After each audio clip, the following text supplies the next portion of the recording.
What's going on, guys? My name is Zach7365. You can just call me Zach. I'm coming back to you with another Speedroid deck profile. I actually took this list to locals last night and got second place overall. I know I haven't really updated the deck or posted anything in about two months now, but I've just been going back and forth between different builds and testing things like the Windwitch engine. Trying to do a more like going first build with like a mid-range control type deck, and it just nothing really stuck. We would always go like X2, so it never felt good. Like the Windwitch engine does feel really good in the deck, but you really don't need it to play Speedroids. So the order for this video, we're gonna do the deck list because I'm assuming most people know what these do. Then we'll do a tournament report, go over my thoughts and opinions, and then close out the video from there. So if you're just here for the deck profile, then without further ado, we'll go ahead and get into it. Alrighty, and starting off our Speedroid lineup, we have our starters. We have our Terratop at 1, our 3 copies of Marble Machine, and our 3 copies of Win the Wind Channeler. These are just great for your starters. Next, we have our 3 copies of Takatomborg, 3 copies of Card Turbo, just maxing out on these good cards. We have 2 copies of Din Daiko Duke. Same reason as before. If you draw one, you still want to have one in the deck that you can summon off attack. And then we have our 3 1-ofs. The Rubber Band Shooter is a good extender if you can either draw it or search it off of Marble Machine if you already have the attack and the Car Turbo in hand, etc. Yo-Yo off of Rubber Band Shooter, the Link Monster, and then you get your Red Eye Die for the level modulation to get anything into your Hagoida play. Going into our extenders, we have 3 copies of Red Haired Hasty Horse, just a free body you can drop on the board. The one Tricky, this would be Primitive Butterfly, but I actually lent my Primitive Butterflies over to my buddy who was wanting to play Bee Troopers. Shout outs to him. Next, for our Kaijus, gotta go for the Godarla because it's a wind. Worst case scenario, you can pitch one of these off of wind to get your search for an actual starter. This is also a great removal for towers like monsters like Dragoon, Atlas, and just basically anything else like that. Hand traps, we got 2 Ash Blossoms, 3 Drill, maxing out on Drill because of my locals and just the synergy within the wind, being able to discard if I need to, and 2 Ash. I mean, that I really don't want to brick on more than 1 copy of Ash. Under our spells, we play the 1 Instant Fusion. Then we have 3 copies of Desires. This was where I was kind of debating it last minute, but Desires in this deck, just having those extra 2 cards can be such a game changer, especially if you can get this to go into draw into a Kaiju. Overall, just really phenomenal. Next, we have 3 copies of Lightning Storm. This deck needs to be able to break boards. This just helps. My local metagame has a lot of trap decks, so having the option for just basically your 2nd, 3rd, and 4th copy of Feather Duster is just too good not to use. The 1 Raigeki in the main, I just feel like this is a better option than having the Feather Duster because the Feather Duster's in the side. Then we have our 1 Crossout Designator that we pulled from the 10s and the 1 Call by the Grave. Crossout will definitely be a 3 of once the new list comes out. And this will probably be the last time I take Roids to locals until I get the new support. And then our last 2 cards are Infinite Impermanence. 42 card main deck.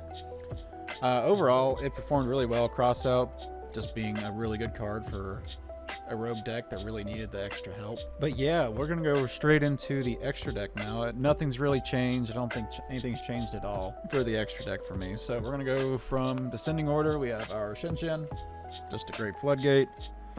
We have our 2 copies of Crystal Wing, our 1 copy of Stardust Dragon, the 1 copy of Halma the Conquering Bow, and 1 copy of Kite Drake. We also have our 1 Clearwing, our 1 Clearwing Fast Dragon, a copy of Stardust Charge Warrior, a copy of Virtual World Beast Juju, a copy of Chanbara, and a copy of Hagoida.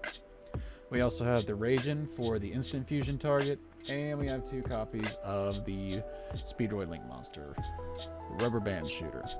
Side deck is always made to combat your local meta, but for me, what really felt good was 3 copies of Lancia, 3 copies of Nibiru, the 1 Feather Duster, the 1 Red Reboot, 3 copies of Different Dimension Ground, 3 copies of Ground Collapse, or Gravity Collapse, and 1 copy of Imperial Order to round it off. Alright, and getting into the tournament recap, we round 1, we played against Chaos Thunder Dragons. We won it 2-0. There was a weird situation game 2 where he could have really done something, but his hand made him have to discard the dimension shifters for cost for chaos space, so it is what it is. Overall, good game. Deck performed flawlessly. So round 2 we played against Generators, and we managed to win game 1 purely from just our extenders and just the amount of cards we had in our hand. Game 2, we got forced to go first. Tried to see if we can get into the Gravity Collapse or the Different Dimension Ground against this dude, and we just could not see any of our side deck cards. We ended on like a Stardust Charge Warrior trying to dig for it. We got really greedy, and we deserved to lose that game. But game 3, we did get to go second, and we pushed through the board, used the Kite Drake to bait the negate, got our search for Terratop, and then we dropped the Lightning Storm on him and cleared his board, and he had no more interruptions for us, and we just OTK'd him. Round 3, we played against Sky Strikers, and this was the one loss of the evening. Game 1, it was really grindy and back and forth, and there's not much we could really do. Game 2, I mean, it's just we drew the Imperial Order, but they had the MST, so regardless of what we did, I mean, there was nothing.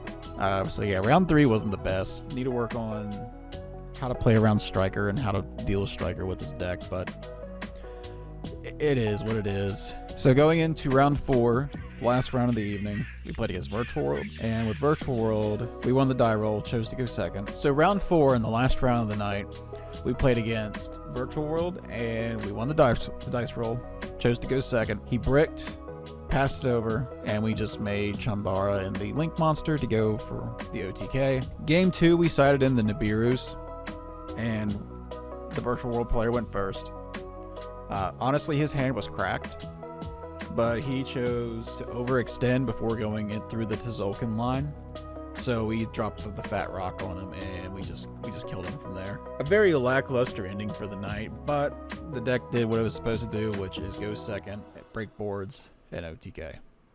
Alright, and thoughts on the deck. So, overall, I am extremely pleased with this list. Like, if you noticed in the deck profile, we didn't have the speed recoveries, Monster Reborn, nothing like that. The theory behind that was I'd rather see a Pot of Desires in my hand than a revival card that's just going to revive a card that already got negated or already used its effect. Like, Terratop's once per turn. What's bringing Terratop back going to do for me, you know? The only like niche situation that speed recovery is cracked is when you have a tuner in the grave that you need to bring back to make an actual play.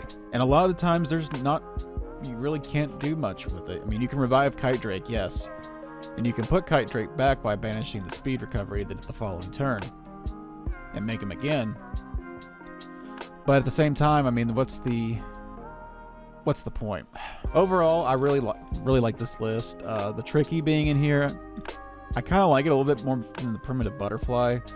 Again, it is just about hand size. I'd rather not be discarding cards, but at the same time, there's plenty of cards in here that if I draw them, I draw them. And it'd be okay to put them into the grave, especially like if you hard draw into the Duke with your opening hand or for turn. It's just another discard outlet for that, to make that live. Going forward, I don't think I'm going to touch the deck until I get the new support, like I said at the beginning of the video. That's just because I feel like I've done everything I can with it. It's fun, and I'm going to really start pushing the Phantom Knight side of things, at least for the rest of the month until the new support comes out. And then we can start breaking Speedroids down and winning some games. Alrighty, and with all that being said, I hope you guys enjoyed the video. If you could, leave a like and comment down below. Greatly appreciate it. I'll get back to you as soon as I can. If you have any questions about the deck, theory, or anything like that, I would love to do more content about Speedroids. But until next time, guys, take it easy, and peace out.